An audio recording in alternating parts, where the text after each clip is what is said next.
ಸ್ನೇಹಿತರೆ, ನಾನು ಇವಾಗ ಇವರ ಮೈನ್ ಶೋರೂಮಿಗೆ ನಾನು ಕರ್ಕೊಂಡ್ಬಂದಿದ್ದೀನಿ. ಇಲ್ಲಿ ನೋಡ್ಬೋದು ನಾನು ಹಿಂದ್ಗಡೆ ತುಂಬ ಸೈಕಲ್ಗಳಿದ್ದಾವೆ. ಹಾಗೆಯೇ ಮೊದಲಿನ ಸೈಕಲ್ಗಳಿಗೂ ಈ ಸೈಕಲ್ಗಳಿಗೆ ಏನೆಲ್ಲ ಡಿಫ್ರೆನ್ಸ್ ಇದೆ, ಹಾಗೆಯೇ ಈಗಿರುವಂಥದ್ದು ಅಡ್ವಾನ್ಸ್ ಫೀಚರ್ಸ್ಗಳೇನು ಪ್ರತಿಯೊಂದು ನಾನು ನಿಮಗೆ ತಿಳಿಸ್ತಾ ಹೋಗ್ತೇನೆ. ನೋಡಿ, ಇದೇ ಅವರ ಮೈನ್ ಶೋರೂಮ್. ಅದು ಜಸ್ಟ್ ಎಂಟ್ರಿ. ಇಲ್ಲಿ ಬಂದಾಗ ಇಲ್ಲೆಲ್ಲ ಬಿಲ್ಲಿಂಗ್ ಎಲ್ಲ ಸೆಕ್ಷನ್ ಇಲ್ಲಿದೆ. ಹಾಗೆಯೇ ಸಂಪೂರ್ಣವಾಗಿ ಸೈಕಲ್ ಇಲ್ಲಿಂದನೇ ಸ್ಟಾರ್ಟ್ ಆಗುತ್ತೆ. ಇಲ್ಲಿಂದ ಪ್ರತಿಯೊಂದು ರೇಂಜ್ ಸೈಕಲ್ ಇಟ್ಟಿದ್ದಾರೆ ನೋಡಿ, ಫುಲ್ ಆಗಿದೆ. ಸ್ನೇಹಿತರೆ, ನಮ್ಮ ಜೊತೆ ಇವತ್ತು ಈ ಶೋರೂಮ್ನ ಓನರ್, ಈಗ ಈ ಕಂಪನಿಯ 3ನೇ ತಲೆಮಾರಿವರು. ಫಸ್ಟ್ ನಾನು ಏನು ತೋರಿಸಿದ್ನೋ ಅದು ಇವರ ತಂದೆ. ಇವರು ಇಲ್ಲಿಯ ಎಲ್ಲ ನೋಡ್ಕೊಳ್ತಿರುವಂಥದ್ದು ಈಗ ಇವರು. ಸರ್ ನಮಸ್ತೆ. ತಮ್ಮ ಹೆಸರು ಸರ್? ಶ್ರೇಯಸ್ ಅಂತ. ಸರ್, ಈ ಕಂಪನಿ ಬಗ್ಗೆ ಸ್ವಲ್ಪ ನೀವೇ ಏನು ಹೇಳ್ತೀರಾ ಇದ್ರ ಬಗ್ಗೆ? ಅಂದ್ರೆ ಶೋರೂಮ್ ಬಗ್ಗೆ ಹೇಳಿ ಸರ್. ಇಲ್ಲಿರೋ ಸೈಕಲ್ಗಳ ಬಗ್ಗೆ ಆಗಲಿ ಅಥವಾ ನಿಮ್ಮ ತಂದೆಯವರು ಮಾಡ್ತಿರುವಂಥದ್ದಕ್ಕೂ ಅಥವಾ ಇವಾಗ ಏನು ಡಿಫ್ರೆನ್ಸ್ ಎಲ್ಲ ಉಂಟು ಅನ್ನೋದು. ಇದು ಈಗ ನಮ್ದು ಇದು ರೀಸೆಂಟ್ ಆಗಿ ಓಪನ್ ಆದದ್ದು ಮಲ್ಟಿ ಬ್ರ್ಯಾಂಡ್ ರಿಟೇಲ್ ಔಟ್ಲೆಟ್. ಇಲ್ಲಿ ನಮ್ದು ಅಲ್ಲಿಗಿಂತ ಇಲ್ಲಿ ಜಾಸ್ತಿ ರೇಂಜ್ ಉಂಟು. ಇಲ್ಲಿ ನಮ್ದು ಇಕನಾಮಿಕಲ್ ರೇಂಜ್ ಇಂದ ಹಿಡಿದು ಪ್ರೀಮಿಯಂ, ಸೂಪರ್ ಪ್ರೀಮಿಯಂ ಮಾಡೆಲ್ಸ್ ಎಲ್ಲ ಅವೈಲೇಬಲ್ ಉಂಟು. Plus sale and service. ಇಲ್ಲಿ ಮೇನ್ ನಮ್ದು ಫೋಕಸ್ ಇಸ್ ಆನ್ ಸರ್ವಿಸ್. ಒಳ್ಳೆ ಸರ್ವಿಸ್, ಉತ್ತಮವಾಗಿ ಒಂದು ಸರ್ವಿಸ್ ಕೊಡ್ಬೇಕಂತ ಹೇಳಿ ಅದರಿಂದ ನಮ್ದು ಗುಡ್ ವಿಲ್ ಮುಂಚೆಯಿಂದ ನಮ್ಗೆ ಹೆಸರು ಬಂದದ್ದು. ಹಾಗೆ ನಮ್ದು ಸರ್ವಿಸ್ ನಮ್ದಂದ್ರೆ ಕ್ವಾಲಿಟಿ ಸರ್ವಿಸ್, ಹಾಗೆ ಕ್ವಾಲಿಟಿ ಅಶ್ಯೂರೆನ್ಸ್. ಪ್ರಾಡಕ್ಟ್ಸ್ ಹಾಗೆ ನಮ್ದು. ನಾವು ಒಂದೊಂದು ಬ್ರ್ಯಾಂಡ್ ಸೆಲೆಕ್ಟ್ ಮಾಡುವಾಗ ನಾವು ಅದರಲ್ಲಿ ಅದ್ರದ್ದು ಇನ್ ಡೆಪ್ತ್ ಕ್ವಾಲಿಟಿ ಎಲ್ಲ ನೋಡಿ ರಿಸರ್ಚ್ ಮಾಡಿ ಅದು ಓಕೆ ಆದ್ರೆ ಮಾತ್ರ ನಾವು ಇದು ಮಾಡೋದು. ಅಂದ್ರೆ ಈಗ ಸೇಲ್ ಮಾಡಿದ ಮೇಲೆ ನಮ್ಗೆ ಫ್ಯೂಚರ್ ಆದಾಗ ಸರ್ವಿಸ್ ಕೊಡ್ಬೇಕು, ಸ್ಪೇರ್ಸ್ ಅವೈಲಬಿಲಿಟಿ ಇರಬೇಕು. ಸೊ ಅದು ಫೋಕಸ್ ಅಲ್ಲಿ ಇಟ್ಟು ನಾವು ಸೇಲ್ ಮಾಡೋದು. ಹಾಗೆ ಇವಾಗ ಎಷ್ಟು ವೆರೈಟಿ ಸೈಕಲ್ ಇದೆ ಬ್ರ್ಯಾಂಡ್ಗಳು? ಬ್ರ್ಯಾಂಡ್ ಹಲವಾರು ಮೇಜರ್ ಈಗ ಬಿಗ್ ಬ್ರ್ಯಾಂಡ್ಸ್ ಇಂಡಿಯಾದಲ್ಲಿ ಇರೋದೆಲ್ಲ ಉಂಟು. ಸಾಧಾರಣ ಹರ್ಕ್ಯುಲಸ್, ಹೀರೋ, ಮತ್ತೆ ಸನ್ ಕ್ರಾಸ್, ರ್ಯಾಲಿ, ಕಾಸ್ಮಿಕ್. ಈಗ ಹೊಸದಾಗಿ 91 ಒಂದು ಕಂಪನಿ ಬಂದಿದೆ, ಆಲ್ಫಾ ವೆಕ್ಟರ್ ಅವರದ್ದು. ಮತ್ತೆ KTM ಉಂಟು. ಅಂದ್ರೆ KTM ಇಂಡಿಯಾದಲ್ಲಿ ಫ್ರಾಂಚೈಸಿ ಅವರು ಆಲ್ಫಾ ವೆಕ್ಟರ್ ಅಂತ ಹೇಳಿ, ಅದು ಅವರ ಅಂಡರಲ್ಲಿ KTM ಮತ್ತೆ 91 ಬ್ರ್ಯಾಂಡ್. ಸೊ ಅದು ಸಹ ಉಂಟು ನಮ್ಮ ಹತ್ರ. ಬೈಕ್ ಸಹ ಉಂಟು ಅವರದ್ದು, 91 Meraki bike. Multi brand including all major brands, Hero, Hercules, ಮತ್ತೆ ರೋಡಿಯೋ, ಮಾಂಟ್ರಾ, DSA ಅದೆಲ್ಲ ಒಂದು ಫ್ಲಾಗ್ಶಿಪ್ ಅಲ್ಲಿ ಬರ್ತಿದೆ. TI ಗ್ರೂಪ್ ಅಲ್ಲಿ ಹರ್ಕ್ಯುಲಸ್, ರೋಡಿಯೋ ಅಲ್ಲ, ಹೀರೋ ಬೇರೆ. ಮತ್ತೆ ಸನ್ ಕ್ರಾಸ್ ಉಂಟು, ರ್ಯಾಲಿ ಉಂಟು. ರ್ಯಾಲಿ ಅಂದ್ರೆ ಓಲ್ಡೆಸ್ಟ್ ಬ್ರ್ಯಾಂಡ್. ಪ್ಲಸ್ ಕಾಸ್ಮಿಕ್ ಉಂಟು, ಮತ್ತೆ 91 ಉಂಟು, KTM ಉಂಟು, ಮತ್ತೆ ಜಾವಾ, ವಿಲಿಯರ್, BMC ಅದೆಲ್ಲ ಸ್ವಲ್ಪ super premium bikes, road bike ಅದೆಲ್ಲ. ಹಾಗೆ ಇಂಥದ್ದು ಹಲವಾರು ರೇಂಜ್. ಮತ್ತೆ ಆಲ್ವಿನ್ ಅಂತ ಹೇಳಿ ಒಂದು ಹೊಸ ಇಂಡಿಯನ್ ಬ್ರ್ಯಾಂಡ್ ಉಂಟು. ಸೊ ಅವ್ರದ್ದು ಈಗ ಅಂದ್ರೆ ಕಿಡ್ಸ್ ಸೆಗ್ಮೆಂಟ್ ಮತ್ತೆ ಗೇರ್ ಸೆಗ್ಮೆಂಟ್ ಅಲ್ಲಿ ಈಗ ರೀಸೆಂಟ್ ಆಗಿ ಇಂಡಿಯನ್ ಮ್ಯಾನುಫ್ಯಾಕ್ಚರ್ಡ್ ಒಂದು ಕಂಪನಿ ಅವರದ್ದು ಸಹ ಉಂಟು. ಮತ್ತೆ ಕೆಲವು ನಾವು ಕಸ್ಟಮೈಸೇಷನ್ ಸಹ ಮಾಡ್ತೇವೆ, ನಾವೇ ಮಾಡ್ತೇವೆ ಸ್ವಲ್ಪ ಕೆಲವು ಸೈಕಲ್ಸ್ ಎಲ್ಲ. ಮತ್ತೆ ಬೈಕ್ ಸಹ ಉಂಟು. ಅದ್ರ ಮೇಲೆ ಈಗ ಕೆಲವರಿಗೆ ಈಗ ಸ್ವಲ್ಪ ಅಪ್ರೈಟ್ ಪೊಸಿಷನ್ ಇದು ಪ್ರಿಫರ್ ಮಾಡ್ತಾರೆ, ಸ್ವಲ್ಪ ಏಜ್ ಆದವರು.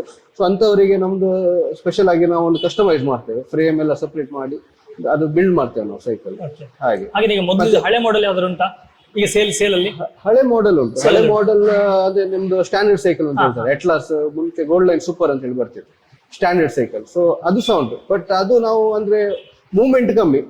ಸೊ ಅದು ಎಗೇನ್ಸ್ಟ್ ಆರ್ಡರ್ ನಾವು ಫಿಟ್ ಮಾಡ್ತೇವೆ. ಯಾಕಂತ ಹೇಳಿದ್ರೆ ಅದು ಅಂದ್ರೆ ಮುಂಚೆ ಸೈಕಲ್ ಅಂದ್ರೆ ಸ್ಟ್ಯಾಂಡರ್ಡ್ ಸೈಕಲ್ ಇತ್ತು. ಈಗ ಅಂತ ಹೇಳಿದ್ರೆ ಅದು ಸ್ವಲ್ಪ ವರ್ಕಿಂಗ್ ಕ್ಲಾಸ್ ಮತ್ತೆ ಇದು ಮೀನು ಮಾರುವವರು ಅಂತವರೆಲ್ಲ ಅದು ಪ್ರಿಫರ್ ಮಾಡ್ತಾರೆ. ಪ್ಲಸ್ ನಮ್ದು ಇದು ಇವನ್ ಲಗೇಜ್ ಸೈಕಲ್ ಸಹ ಮಾಡ್ತೇವೆ ನಾವು. Luggage cycle, 3 wheel luggage cycle ಅದು ಎಲ್ಲ ಉಂಟು. ಪೆಡ್ಲಿಂಗ್ ಮೊದಲು ಹೇಗಿತ್ತು ಅಂತಂದ್ರೆ ಒಂದು ಸೈಕಲ್ ಅಂತಂದ್ರೆ 2 ಕಂಪನಿ ಇತ್ತು, ಚಾಯ್ಸ್ ತುಂಬಾ ಈಸಿ ಇತ್ತು. ಬಟ್ ಇವಾಗ ಎಷ್ಟೋ ಕಂಪನಿಗಳು, ನೀವು ಹೇಳಿದ ಕೆಲ ಕಂಪನಿ ನಮ್ಗೆ ಗೊತ್ತಿಲ್ಲ ಆಕ್ಚುಲಿ. ಹಾಗಾಗಿ ಈಗ ಕೆಲವರಿಗೆ ಕನ್ಫ್ಯೂಷನ್ ಇರುತ್ತೆ ಯಾವ ಸೈಕಲ್ ತಗೋಬೇಕು ಏನು ಅನ್ನೋದು. ಸ್ವಲ್ಪ ಸೈಕಲ್ ತೋರಿಸ್ತಾ ಒಂದು ಹೇಳ್ಬೋದು ಯಾರ್ಯಾರಿಗೆ ಯಾವ ಸೂಟಬಲ್ ಆಗುತ್ತೆ ಅನ್ನೋದೊಂದು. ಈಗ ನಾನು ನೋಡಿದಾಗ ಇಲ್ಲಿ ಒಂದು 4 ವೆರೈಟಿ ನಾನು ನೋಡಿದೆ. ಈಗ ಮೌಂಟೇನ್ ಬೈಕ್ ಅಂತ ಹೇಳಿ, ಮತ್ತೆ ಹೈಬ್ರಿಡ್, ಹಾಗೆ ರೋಡ್ ಸೈಕಲ್. ನಮ್ಮ ಮಂಗಳೂರು ರೋಡ್ ಹೇಗೆ ಅಂತ ಹೇಳಿದ್ರೆ ಸ್ವಲ್ಪ ಅಪ್ ಡೌನ್ ಎಲ್ಲ ಜಾಸ್ತಿ. ಸೊ ನಮ್ಮ ಮಂಗಳೂರಿಗೆ ಸ್ವಲ್ಪ MTB ಜಾಸ್ತಿ ಪ್ರಿಫರ್ ಮಾಡ್ತಾರೆ. ಈಗ ಬ್ಯಾಂಗ್ಳೂರು, ಮೈಸೂರು ಎಲ್ಲ ಆದ್ರೆ ನಿಮ್ಗೆ ಸ್ವಲ್ಪ ಎಲ್ಲ ಲೆವೆಲ್ ಫ್ಲಾಟ್ ರೋಡ್ಸ್. ಸೊ ಅಲ್ಲಿ ಹೈಬ್ರಿಡ್ ಎಲ್ಲ ಸ್ವಲ್ಪ ಜಾಸ್ತಿ ಪ್ರಿಫರ್ ಮಾಡ್ತಾರೆ. ಸೊ ನಮ್ಮಲ್ಲಿ ಸ್ವಲ್ಪ ಬಂಪಿ ಹಿಲ್ಲಿ ಏರಿಯಾ ಅಲ್ಲ, ಸೊ ಹಾಗೆ ಸ್ವಲ್ಪ ಮೌಂಟೇನ್ ಬೈಕ್ಸ್. ಏನ್ ಡಿಫರೆನ್ಸ್ ಹೈಬ್ರಿಡ್ಗೂ ಮೌಂಟೇನ್ ಬೈಕ್? ಮೌಂಟೇನ್ ಬೈಕ್ ಅಂತ ಹೇಳಿದ್ರೆ ನಿಮ್ಗೆ ಈ ಟೈಪ್ ಸ್ವಲ್ಪ ದಪ್ಪ ಟೈರ್ ಆಗಿ ಬರ್ತದೆ. ಮತ್ತೆ ಸಸ್ಪೆನ್ಷನ್ ಸ್ವಲ್ಪ ರಗೆಡ್ ಬೈಕ್, ನಿಮ್ಗೆ ಸ್ವಲ್ಪ rough and tough mountain bike ಅಂತ ಹೇಳಿದ್ರೆ ಇದಕ್ಕೆ ಮೌಂಟೇನ್ ಬೈಕ್ ಹೇಳ್ತಾರೆ. ಈ ಟೈಪ್ ಟೈರ್ ಇದಕ್ಕೆ. ಹೈಬ್ರಿಡ್ ಅಂದ್ರೆ ಸರ್ ಮತ್ತೆ ನೋಡಿ ಇದು ರೋಡ್ ಬೈಕ್ ಹೇಳ್ತಾರೆ, ಇದೆಲ್ಲ ಪ್ಯೂರ್ ಪರ್ಫಾರ್ಮೆನ್ಸ್ ಬೈಕ್. ಇದು ಟೈರ್ ನೋಡಿ ಎಷ್ಟು ತೆಳ್ಳಗೆ ಉಂಟು ಅಂತ ಹೇಳಿ. ಹೌದೌದು, ಜಸ್ಟ್ ಒಂದು ಇಷ್ಟೇ ಉಂಟು. ಹೌದು, ಇದೆಲ್ಲ ಪರ್ಫಾರ್ಮೆನ್ಸ್. ಓಕೆ, ಇದೆಲ್ಲ ಎಂತ ಹೇಳಿದ್ರೆ ನಿಮ್ಗೆ ಇದು ಸೈಕಲ್ ನಿಮ್ಗೆ ಎಷ್ಟು ಲೈಟ್ weight ಆಗ್ತದೆ ಅಷ್ಟು ನಿಮ್ದು ಬೆಲೆ ಜಾಸ್ತಿ, ಬೆಲೆ ಅದ್ರದ್ದು ಜಾಸ್ತಿ. ಅದರಲ್ಲಿ ನಿಮ್ಗೆ ಅಲಾಯ್ ಬರ್ತದೆ. Actually definition of road bike ಹೇಗೆ ಅಂತ ಹೇಳಿದ್ರೆ 10 ಕಿಲೋಗಿಂತ ಕಡಿಮೆ ಕ್ರಯ ಇದು ಸಾರಿ 10 ಕಿಲೋಗಿಂತ ಕಡಿಮೆ ವೆಯ್ಟ್ ಇದು ರೋಡ್ ಬೈಕ್. ಅದರಲ್ಲಿ ಕಾರ್ಬನ್ ಬರ್ತದೆ, ಕಾರ್ಬನ್ ಇಸ್ ಅರೌಂಡ್ 6 ಕಿಲೋ ಹಾಗೆಲ್ಲ ವೆಯ್ಟ್ ಬರ್ತದೆ. ಕಾರ್ಬನ್ ಯಾವ ಮೆಟೀರಿಯಲ್ ಸರ್ ಅದು? ಕಾರ್ಬನ್ ಅಂತೇಳಿ ಒಂದು ಮೆಟೀರಿಯಲ್ ಬರ್ತದೆ. ಅದು ಸ್ವಲ್ಪ delicate frame, but entire frame acts as shock absorbing. ಅದು ಶಾಕ್ ಅಬ್ಸಾರ್ಬ್ ಮಾಡ್ತದೆ ಅದು ಫ್ರೇಮ್. ಈಗ ನಾರ್ಮಲ್ ಬರೋದು ಸ್ಟೀಲ್ ಫ್ರೇಮ್ ಅಲ್ವಾ? ಸ್ಟೀಲ್ ಬರ್ತದೆ, ಮತ್ತೆ alloy. Next is alloy. Coastal ಏರಿಯಾಕ್ಕೆ ಸ್ಟೀಲ್ ಓಕೆನಾ? ಫ್ರೇಮ್ ಅಂದ್ರೆ ನಮ್ಮ ಕೋಸ್ಟಲ್ ಏರಿಯಾದಲ್ಲಿ ಸ್ವಲ್ಪ ತುಕ್ಕಿಡಿಯುವುದು ಎಲ್ಲ ಸ್ವಲ್ಪ ಕಾಮನ್, ಬಟ್ ಫ್ರೇಮಿಗೆ ಹೇಗಂತ ಹೇಳಿದ್ರೆ ಅದೆಲ್ಲ ನಮ್ದು ಹೇಗೆ ನಾವು ಮೇಂಟೈನ್ ಮಾಡ್ತೇವೆ ಅದ್ರ ಮೇಲೆ ಇರ್ತದೆ. ಈಗ ನಾವು ರನ್ನಿಂಗ್ ಕಂಡೀಷನ್ ಅಲ್ಲಿ ಇರುವಾಗ ಎಂತ ಆಗುದಿಲ್ಲ, ನಾವು ಮೇಂಟೈನ್ ಮಾಡ್ತಾ ಇರ್ತೇವೆ, ಆಯಿಲಿಂಗ್ ಮಾಡ್ತಾ ಇರ್ತೇವೆ. ಎಲ್ಲ ತುಕ್ಕಿಡಿಯೋದಕ್ಕೆ ಸ್ಟಾರ್ಟ್ ಆಗೋದು ನಾವು ಎಲ್ಲ ಯೂಸ್ ಮಾಡದೆ ಹೊರಗೆ ಇಡ್ತೇವೆ. ಈಗ ಹೇಗೆ ಅಂತ ಹೇಳಿದ್ರೆ ಇಲ್ಲಿ ಮೇ ತನಕ ಯೂಸ್ ಮಾಡ್ತಾರೆ, ಮತ್ತೆ ಒಳಗಿರ್ತಾರೆ. ಮಳೆಗಾಲ ಆದ ಮೇಲೆ ತೆಗೆಯುವಾಗ ತುಕ್ಕು ಹಿಡಿದು ಬರ್ತದೆ. ಹಾಗೆ ಈಗ ಒಂದು ವಾರದಲ್ಲಿ ಒಂದು 2 ಗಂಟೆ 3 ಗಂಟೆ ಒಂದು ಅವರು ರನ್ ಮಾಡಿದ್ರೆ ರನ್ನಿಂಗ್ ಕಂಡೀಷನ್ ಅಲ್ಲಿ ಇರ್ತದೆ. ಹಾಗೆ ನಿಮ್ಗೆ ತುಕ್ಕೆಲ್ಲ ಹಾಗೆ ಹಿಡಿಯುದಿಲ್ಲ. ಹಾಗೆ ಯಾವ್ದು ಬೆಸ್ಟ್ ಅಂತೀರಾ? ಅಲಾಯ್ ಇದು ಬೆಸ್ಟ್ ಅಥವಾ ನಮ್ಮ ಸ್ಟೀಲ್ ಬೆಸ್ಟ್ ಫ್ರೇಮ್? ಅಲ್ಲ, ಎಲ್ಲ ಲೈಫ್ ನೋಡ್ಲಿಕ್ಕೆ ನಾವು ಲೈಫ್ ನೋಡಿ ಎಲ್ಲದಲ್ಲಿ ಪ್ರೋಸ್ ಅಂಡ್ ಕಾನ್ಸ್ ಉಂಟು, ಪ್ಲಸ್ ಮೈನಸ್ ಉಂಟು. ಈಗ ಸ್ಟೀಲ್ ಅಲ್ಲಿ ಈಗ ಕೆಲವು ಪ್ರೀಮಿಯಂ ಬ್ರ್ಯಾಂಡ್ಸ್ ಉಂಟು, ಸರ್ಲಿ, ಪೋಸ್ಟ್, ಅವರೆಲ್ಲ ಅವರು ದೇ ಡೋಂಟ್ ಮ್ಯಾನುಫ್ಯಾಕ್ಚರ್ ಅಲಾಯ್. ಅಂದ್ರೆ ಅವರು ಟೂರಿಂಗ್ ಬೈಕ್ಸ್ ಅಂತ ಹೇಳಿ ಹೇಳುದು. ಟೂರಿಂಗ್ ಬೈಕ್ಸ್ ಅಂತ ಹೇಳಿದ್ರೆ ಹೇಗೆ ಅಂತ ಹೇಳಿದ್ರೆ ಈಗ ನಿಮ್ಗೆ ಅಲಾಯ್ ವೆಲ್ಡಿಂಗ್ ಮಾಡುವವರು ಕಮ್ಮಿ. ಸೊ ನಿಮ್ಗೆ ಸ್ಟೀಲ್ ಆದ್ರೆ ನೀವೀಗ ಇಲ್ಲಿಂದ ಟೂರಿಂಗ್ ಅಂದ್ರೆ ಲಾಂಗ್ ಡಿಸ್ಟೆನ್ಸ್ ಹೋಗುವಾಗ ಇಲ್ಲಿ ಹಳ್ಳಿಯಲ್ಲೆಲ್ಲ ನಿಮ್ಗೆ ಏನಾದ್ರು ಫ್ರೇಮ್ ಡಿಫೆಕ್ಟ್ ಬಂತು, ಫ್ರೇಮ್ ಇದಾಯ್ತು, ಅಲಾಯ್ ವೆಲ್ಡಿಂಗ್ ಮಾಡೋರು ಯಾರು ಸಿಗುದಿಲ್ಲ. ಸ್ಟೀಲ್ ಎಲ್ಲರೂ ವೆಲ್ಡಿಂಗ್ ಮಾಡ್ತಾರೆ, ಯಾರು ಸಹ ವೆಲ್ಡಿಂಗ್ ಮಾಡ್ತಾರೆ, ಯಾವ ವರ್ಕ್ಶಾಪ್ ಅಲ್ಲಿ ಸಹ ವೆಲ್ಡಿಂಗ್ ಮಾಡ್ತಾರೆ. ಸೊ ಒಂದು ಅಡ್ವಾಂಟೇಜ್ ಅದು. ಮತ್ತೆ ಅಲಾಯ್ ಅಂತ ಹೇಳಿದ್ರೆ ಸ್ವಲ್ಪ ನಿಮ್ಗೆ ತುಕ್ಕೆಲ್ಲ ಹಿಡಿದು ಸಮಸ್ಯೆ ಇರೋದಿಲ್ಲ ನಮ್ಮ ಬೆಲ್ಟ್ ಅಲ್ಲಿ. ಮತ್ತೆ ಅಂತ ಹೇಳಿದ್ರೆ ಸ್ವಲ್ಪ frame is little delicate compare to steel. ಮತ್ತೆ ಇನ್ನೊಂದು ಗೇರ್, ಈಗ ಗೇರ್ ತಗೋಬೇಕಾ ನಾನ್ ಗೇರ್ ತಗೋಬೇಕಾ ಅನ್ನೋದು ಅದು ದೊಡ್ಡ ಸಮಸ್ಯೆ ಇಲ್ಲಿ ಎಲ್ಲ ಕಸ್ಟಮರ್ ಬರೋದು. ಅಂದ್ರೆ ಗೇರ್ ಈಗ ನೀವು ಲೆವೆಲ್ ರೋಡ್ ಅಲ್ಲೇ ಸೈಕಲ್ ಮಾಡೋದಾದ್ರೆ ನಿಮ್ಗೆ ಗೇರ್ ಅವಶ್ಯಕತೆ ಇಲ್ಲ.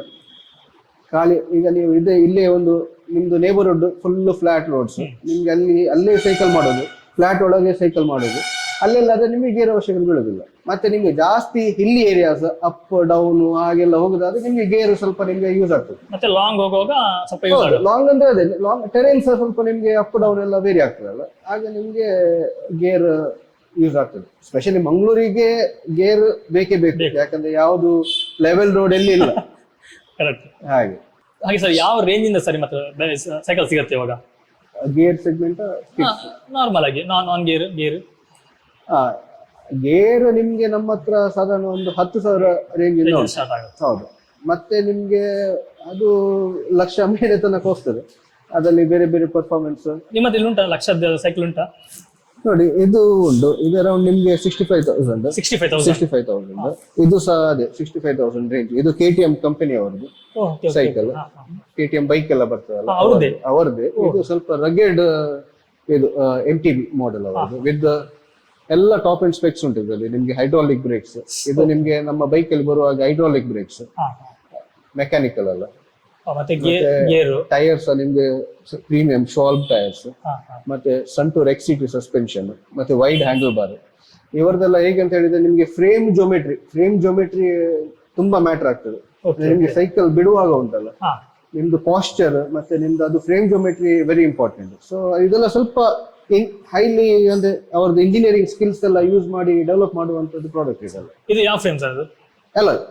ಅದೇ ಅಲಾಯಲ್ಲಿ ಅದು ಸ್ವಲ್ಪ ಪ್ರೀಮಿಯಂ 6061 ಅಲ್ಲ ಅದು ಇವರದ್ದು.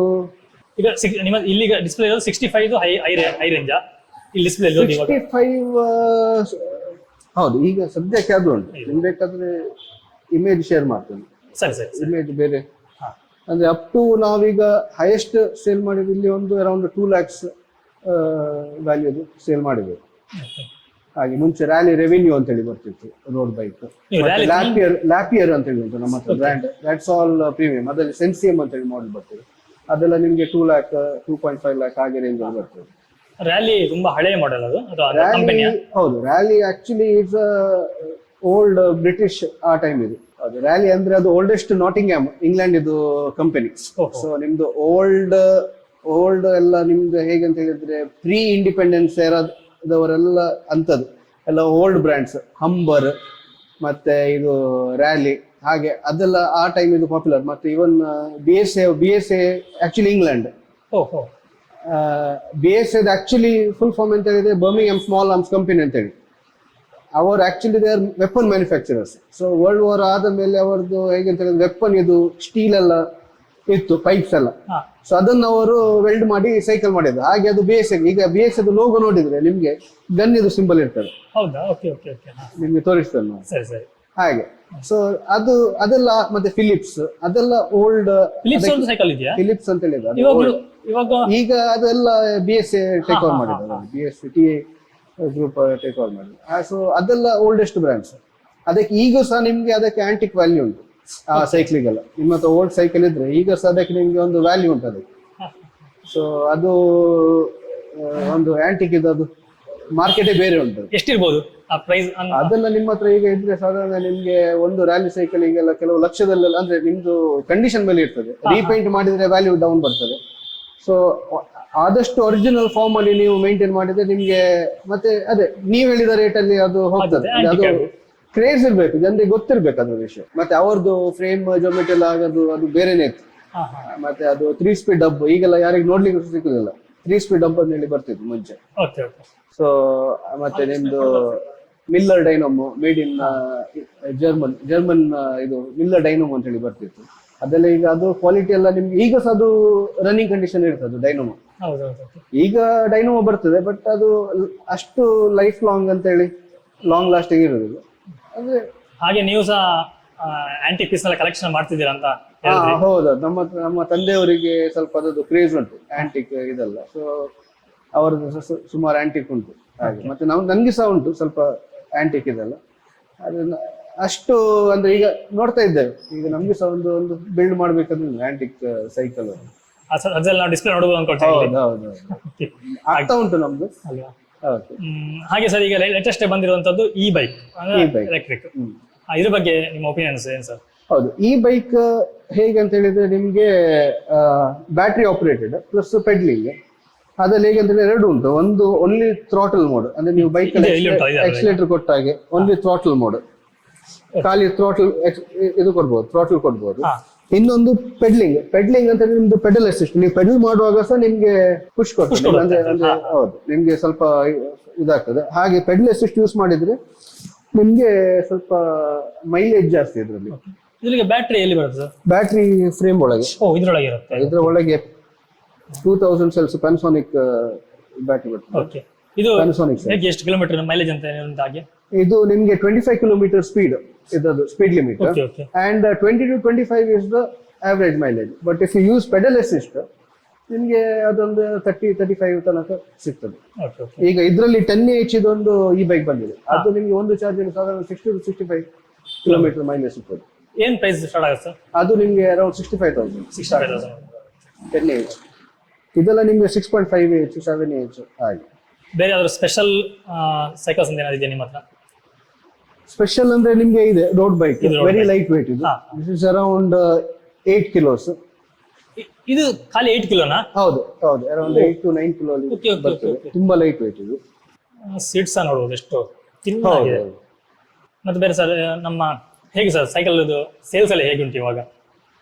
ಈಗ ಅಂದ್ರೆ ಅದೇ, ಅದು ಮುಂಚೆಯಿಂದ ಸ್ವಲ್ಪ ನಮ್ದು ಸೀಸನಲ್ ಬಿಸ್ನೆಸ್ ಹಾಗೆ. ಅಂದ್ರೆ 365 ದಿನ ಸೇಲ್ ಆಗುವಂತ ಐಟಮ್ ಅಲ್ಲ ಅದು. ಮತ್ತೆ ಒಮ್ಮೆ ತಕೊಂಡ್ರೆ ಅದು ಒಂದು ನೆಕ್ಸ್ಟ್ ಅವರ್ ಅಪ್ಗ್ರೇಡ್ ಮಾತ್ರ ಮಾಡೋದು. ಪುನಃ ಅದು ಮತ್ತೆ ಮೇಂಟೆನೆನ್ಸ್ ಆಗ್ತಾ ಇರ್ತದೆ. ನಮ್ದು ಸರ್ವಿಸ್ ಸಹ ಉಂಟು, ಅದನ್ನೇ ರನ್ನಿಂಗ್ ಕಂಡೀಷನ್ ಅದು ಯೂಸ್ ಮಾಡ್ತಾ ಇರ್ತಾರೆ. ಮತ್ತೆ ಮಂಗಳೂರು ವೆದರ್ ಸಹ ನಮ್ಗೆ ಹೇಗೆ ಅಂತ ಹೇಳಿದ್ರೆ ನಮ್ದು ಎಕ್ಸ್ಟ್ರೀಮ್ ಹೀಟ್, ಮಳೆಗಾಲದಲ್ಲಿ ಜಾಸ್ತಿ ಮಳೆಗಾಲ, ಹಾಗೆ ಸ್ವಲ್ಪ ನಮ್ಗೆ ಸೈಕ್ಲಿಂಗ್ ಮಾಡ್ಲಿಕ್ಕೆ ಸ್ವಲ್ಪ ಕಷ್ಟ. ಮತ್ತೆ ನಮ್ಗೆ ಟೈಮ್ ಫ್ರೇಮ್ ಅದು ಸ್ವಲ್ಪ ಕಮ್ಮಿ. ಸ್ಟೂಡೆಂಟ್ಸ್ ಇದು ಸ್ವಲ್ಪ ಒಳ್ಳೆ ಡಿಮಾಂಡ್ ಉಂಟು. ಅದರೊಂದಿಗೆ ಲಾಕ್ಡೌನ್ ಆದ ನಂತರ ಸ್ವಲ್ಪ ಸೈಕಲ್ ಪ್ರೈಸ್ ಜಾಸ್ತಿ ಆಯ್ತು. ಲಾಕ್ಡೌನ್ ಹೇಗಾಯ್ತು ಅಂತ ಹೇಳಿದ್ರೆ, ಈಗ ಪೋಸ್ಟ್ ಕೋವಿಡ್ ಆದ್ಮೇಲೆ ಸ್ವಲ್ಪ ಜಿಮ್ ಎಲ್ಲ ಬಂದಾಯ್ತು. ಇಂಡೋರ್ ಆಕ್ಟಿವಿಟಿ ಸ್ಪೋರ್ಟ್ಸ್ ಅದೆಲ್ಲ ಬಂದಾಯ್ತು, ರಿಸ್ಟ್ರಿಕ್ಷನ್ ಇತ್ತು. ಜನರಿಗೆ ಒಂದೇ ಫಿಟ್ನೆಸ್ ಆಪ್ಷನ್ ಅಂತ ಹೇಳಿದ್ರೆ ಸೈಕಲ್, ವಾಕಿಂಗ್, ಸ್ವಿಮ್ಮಿಂಗ್ ಇಲ್ಲ, ಹೌದು, ಜಿಮ್ ಇಲ್ಲ. ಸೊ ಆಗ ನಮ್ಗೆ ಸೈಕ್ಲಿಂಗ್ ಸ್ವಲ್ಪ ನಮ್ಗೆ ಒಂದು ಬೂಸ್ಟ್ ಸಿಕ್ಕಿತ್ತು. ದಟ್ ವಾಸ್ ಅದು 1 year 2 years ಟೈಮ್ ಫ್ರೇಮ್ ಅಲ್ಲಿ. ಈಗ ಸಹ ಅದು ಸೈಕಲ್ ಬಿಟ್ಟು ಕೆಲವರಿಗೆ ಸೈಕ್ಲಿಂಗ್ ಇದೆ ಒಂದು ರುಚಿ ಸಿಕ್ಕಿದೆ. ಸೊ ಈಗ ಅಂತವರೆಲ್ಲ ಸ್ವಲ್ಪ ಅಪ್ಗ್ರೇಡಿಗೆ ಬರ್ತಿದ್ದಾರೆ. ಈಗ ನೀವು ಸೈಕಲ್ ಬಿಟ್ಟಾದ್ಮೇಲೆ ನಿಮ್ಗೆ ಡಿಫ್ರೆನ್ಸ್ ಗೊತ್ತಾಗ್ತದೆ. ನಾನೀಗ ಸ್ವಲ್ಪ ಅಲಾಯ್ ಫ್ರೇಮ್ ತಕೊಂಡ್ರೆ ಒಳ್ಳೇದಿತ್ತು, ಈಗ ಇಲ್ಲಾಂದ್ರೆ ಸಸ್ಪೆನ್ಷನ್ ಇದ್ದ ಮಾಡೆಲ್ ತಕೊಂಡ್ರೆ ಒಳ್ಳೇದಿತ್ತು, ಡಿಸ್ಕ್ ಬ್ರೇಕ್ ಇದ್ದದ್ದು ಮಾಡೆಲ್ ತಕೊಂಡ್ರೆ ಒಳ್ಳೇದಿತ್ತು. ಡಿಸ್ಕ್ ಬ್ರೇಕ್ ಇದ್ದವರು ಹೈಡ್ರಾಲಿಕ್ ಡಿಸ್ಕ್ ಬ್ರೇಕ್ ಇದ್ದು ತಕೊಂಡ್ರೆ ಸ್ವಲ್ಪ ನಂಗೆ ಇನ್ನೂ ಸಹ ಇಫೆಕ್ಟಿವ್, ಸ್ವಲ್ಪ ಸ್ಮೂತ್ ಬ್ರೇಕಿಂಗ್ ಎಲ್ಲ ಇದಾಗ್ತಿತ್ತು. ಹಾಗೆಲ್ಲ ಅಂತವರೆಲ್ಲ ಸ್ವಲ್ಪ ಬಂದು ಈಗ ಅಪ್ಗ್ರೇಡ್ ಮಾಡ್ತಾ ಇದ್ದಾರೆ.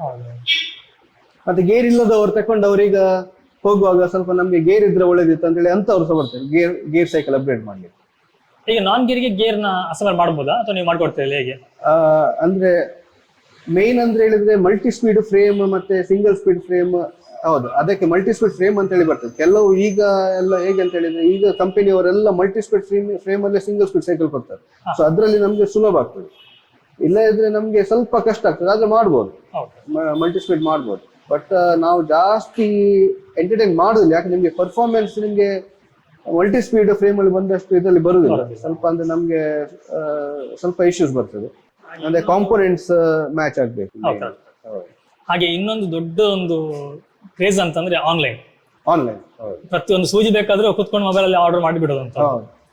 ಈ ಸೈಕಲ್ ಇಂಡಸ್ಟ್ರಿಯಲ್ಲಿ ಆನ್ಲೈನ್ಗೂ ಆಫ್ಲೈನ್ ಏನು ನಿಮ್ಗೆ ಇದು ಅನ್ಸುತ್ತೆ? ಅಲ್ಲ, ಆನ್ಲೈನ್ ಅಲ್ಲಿ ಒಂದೆಂತ ಹೇಳಿದ್ರೆ ಒಳ್ಳೆ ಕಂಪನಿಯವರು ಒಳ್ಳೆ ಸೈಕ್ಲಿಂಗ್ ಯಾವ್ದು ನಿಮ್ಗೆ ಪ್ರೀಮಿಯಂ ಬ್ರ್ಯಾಂಡ್ಸ್ ಆಗ್ಲಿ ಯಾವ್ದು ಒಳ್ಳೆ ಕಂಪನಿಯವರು ಯಾರು ಆನ್ಲೈನ್ ಎಂಟರ್ಟೈನ್ ಮಾಡೋದಿಲ್ಲ. ಇವನ್ ನಿಮ್ಗೆ ಯಾವ್ದು ಹೀರೋ ಸಹ ಮಾಡ್ತಾರೆ. ಹೀರೋದಲ್ಲಿ ಸಹ ಅವರು ಹೇಗೆ ಅಂತ ಹೇಳಿದ್ರೆ ಅಂದ್ರೆ ಎಲ್ಲವೂ ಮಾಡೆಲ್ ಅವರು ಆನ್ಲೈನ್ ಕೊಡ್ತಾರೆ. ಹೀರೋ ಆಗ್ಲಿ ಹರ್ಕ್ಯುಲಸ್ ಆಗ್ಲಿ, ಅಂದ್ರೆ ಸ್ವಲ್ಪ ಏನಾದ್ರು ಈಗ ಸ್ವಲ್ಪ ಹೆಚ್ಚು ಕಡಿಮೆ ಆದದ್ದು ಯಾವುದು ನಿಮ್ದು ಫ್ರೇಮ್ ಅಲ್ಲಿ ಏನಾದ್ರು ಸ್ವಲ್ಪ ಹೆಚ್ಚು ಕಡಿಮೆ ಆದದ್ದು, ಸ್ವಲ್ಪ ಅಂದ್ರೆ ಕೆಲವು ಅವರಿಗೆ ಸೇಲ್ ಮಾಡ್ಲಿಕ್ಕೆ ಆಗುದಿಲ್ಲ ಅಂತದೆಲ್ಲ ಸ್ವಲ್ಪ ಅವರು ಆನ್ಲೈನ್ ಲಿಕ್ವಿಡೇಟ್ ಮಾಡ್ತಾರೆ. ಆದ್ರೆ ಭಾರಿ ಕಮ್ಮಿ. ಮತ್ತೆ ಆನ್ಲೈನ್ ಅಲ್ಲಿ ನಿಮ್ಗೆ ಸೈಜ್ ಗೊತ್ತಾಗುದಿಲ್ಲ. ಈಗ ನಿಮ್ಮ ಹೈಟಿಗೆ ಯಾವ ಸೈಜ್ ಸೈಕಲ್ ಬೇಕಂತ ಹೇಳಿ ಗೊತ್ತಾಗುದಿಲ್ಲ, ಕ್ವಾಲಿಟಿ ಗೊತ್ತಾಗುದಿಲ್ಲ. ಮತ್ತೆ ಆನ್ಲೈನ್ ಹೈಯೆಸ್ಟ್ ಡೂಪ್ಲಿಕೇಟ್ ಈಗ ಬರ್ತಾವೆ. ಈಗ ನಮ್ಮ ಹತ್ರನೇ ಫಿಟ್ಟಿಂಗ್ ಈಗ ಬರ್ತದೆ. ನಮ್ಮ ಹತ್ರ ಈಗ 10,000 ಸೈಕಲ್ ಆದ್ರೆ ಕೆಲವರು 12,000 13,000 ತಕೊಂಡು ಬರ್ತಾರೆ. ಅಂದ್ರೆ ಅವ್ರಿಗೆ ಗೊತ್ತಿರುದಿಲ್ಲ, ಕಾಂಪೋನೆಂಟ್ಸ್ ಎಲ್ಲ ಚೇಂಜ್ ಮಾಡಿರ್ತಾರೆ. ಬಾಕ್ಸ್ ಓಪನ್ ಮಾಡಕ್ ಗೊತ್ತಾಗ್ತದೆ ಇದ್ರಲ್ಲಿ ಯಾವ್ದು ಗೇರ್ ಬಂದಿದೆ ಅಂತ. ಶಿಮಾನೋ ಕೊಡ್ತಾರೆ, ಶಿಮಾನೋದಲ್ಲಿ ಡೂಪ್ಲಿಕೇಟ್ ಬರ್ತದೆ. ಸೊ ಅದು ಎಲ್ಲ ಸುಮಾರು ಸಮಸ್ಯೆ ಉಂಟು. ಮತ್ತೆ ನಮ್ದು ಹೇಗೆ ಅಂತ ಹೇಳಿದ್ರೆ ನೀವು ಇಲ್ಲಿ ಬಂದು ಫೀಲ್ ಮಾಡುವಂತ ಪ್ರಾಡಕ್ಟ್. ಮತ್ತೆ ಇದರಲ್ಲಿ ಆಫ್ಟರ್ ಸರ್ವಿಸ್ ವೆರಿ ಇಂಪಾರ್ಟೆಂಟ್. ಈಗ ಆನ್ಲೈನ್ ತಕೊಂಡ್ರೆ ನಮ್ಗೆ ಸರ್ವಿಸ್ ಕೊಡ್ಲಿಕ್ಕೆ ತುಂಬಾ ಕಷ್ಟ ಆಗ್ತದೆ. ಯಾಕಂತ ಹೇಳಿದ್ರೆ ಒಂದು ಕಾಂಪೋನೆಂಟ್ಸ್ ಎಲ್ಲ ಚೇಂಜ್ ಆಗಿರ್ತದೆ, ಮತ್ತೆ ಕೆಲವು ಸ್ಪೇರ್ಸ್ ನಮ್ಮ ಅವೈಲೇಬಲ್ ಇರುವುದಿಲ್ಲ. ಹಾಗೆಲ್ಲ ಸುಮಾರು ಪ್ರಾಬ್ಲಮ್ ಎಲ್ಲ ಬರ್ತದೆ. ಸೊ ಅದಕ್ಕೆ ನಾವು ಜಾಸ್ತಿ ಆನ್ಲೈನ್ ಎಂಟರ್ಟೈನ್ ಮಾಡುದಿಲ್ಲ. ನಮ್ಗೆ ಗೊತ್ತಿದ್ದ ಕಂಪನಿ ಯಾವ್ದಾದ್ರು ಅಂದ್ರೆ ನಮ್ಮ ನಾಲೆಜ್ ಇದ್ದದ್ದು ಯಾವ್ದಾದ್ರು ಇದ್ದು ನಾವು ಅದು ಆನ್ಲೈನ್ ಅದು ನಮ್ಗೆ ಸುಲಭ ಆಗ್ತದೆ ಸರ್ವಿಸ್ ಎಲ್ಲ ಕೊಡ್ಲಿಕ್ಕೆ. ಹಾಗೆ ಬಟ್ ಆನ್ಲೈನ್ ಅಂತ ಹೇಳಿದ್ರೆ ನೀವು ಸ್ವಲ್ಪ ಅಂದ್ರೆ ಸೈಕ್ಲಿಂಗ್ ಅಲ್ಲಿ ಅವಾಯ್ಡ್ ಮಾಡ್ಬೇಕು.